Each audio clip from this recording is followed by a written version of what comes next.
Hello guys, welcome to this new video. In this video, we are going to learn how you can install open source PostgreSQL in Windows 10. So let's get started. So firstly, open any browser and search for PostgreSQL. So just open this link. So this is the website of PostgreSQL, the world's most advanced open source relational database. So you can read about it if you want, if you are new to PostgreSQL, or you can just go to this download button. Then you need to choose the platform on which you want to download the PostgreSQL. So I want it for my Windows machine. So I click on this Windows. So these are the various versions that have been released in recent times. So now click on this download installer. So this is the versions that are available. So which version? I will go for this 12.5, and I am on this Windows 86. So I'll click on this download. And you can see that the download of PostgreSQL has been started. So we will wait for this download to happen. So here you can see the executable has been downloaded. So let's run it.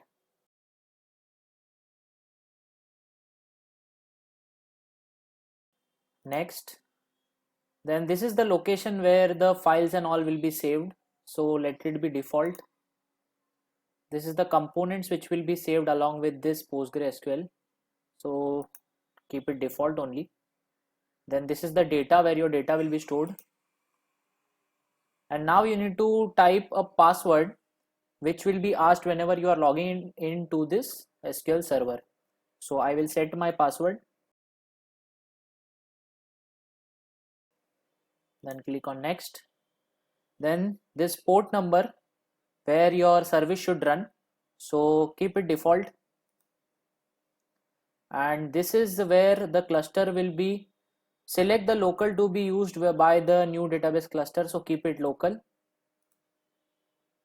Then click on next, next, and let it get installed.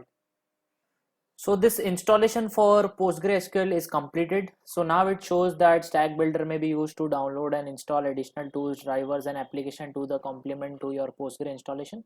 So this Stack Builder pop-up will come. So here you need to select the local PostgreSQL on the server, this 5432 that we had set up earlier. And then it will show you this list. So if you click on next, so these are the add-ons which you can download along with PostgreSQL. So it will show that you must at least select one package. So let's click on cancel here, and here you want to exit. Yes, I want to. Now the next step is that if you want to take the advantage of Postgre procedural SQL service, so what we need to do is that from the command prompt, so we will go in this C drive, and you will see this program files, and here you will find this PostgreSQL 13 that we have just installed. So you find here two folders, that is first is the bin folder and second is the library folder, lib folder. So here you will actually find the PLSQL setup. So we need to add this first to the environment variables. So we'll copy this path, first the bin path, we will copy it, and then we go in the environment variables. So here click on environment variables, click on system variables, and here you can see this path. Click on edit and paste it at the last by typing in this new. So I have already pasted both the paths, that is the path for the bin as well as the path for the lib. So you need to make sure that you paste both this path, then click on OK, then click on OK, and then again click on OK. So once this is done, so now you can use the procedural SQL service. So just go to your command prompt. Now if you want to log into the PLSQL service, so just write PSQL and then U for the super user, then the name of the service, that is for Postgre, and the user ID. So by default it is Postgre. So now it will ask for the password. So we will put the password that we had earlier set it. So I write my password. So now we are into the procedural SQL service. So by default, if you want to see which all databases are there, so it is /l. So here you can see this all databases are actually present by default in our PostgreSQL environment. So if you want to create a new database, so I will just write create database customer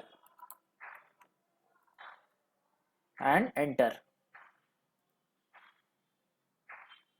So it shows that database created.